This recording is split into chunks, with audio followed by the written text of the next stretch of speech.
తేడా ఏంటంటే అనే ఒక చిన్న స్టోరీని విందాం. ఒకతను శ్రీకృష్ణుడిని అడుగుతాడు.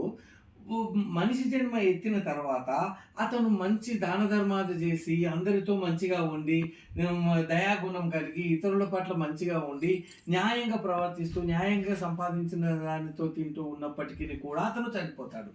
అలాగే ఇంకొకతను దుర్మార్గంగా ఉండి, వేరే వాళ్ళని పీడించి, దాన ధర్మాలు లేకుండా వేరే వాళ్ళయన్ని దోచుకొని, తన సుఖం మాత్రమే చూసుకొని, అట్లాగా ఉన్నా కూడా చనిపోతాడు.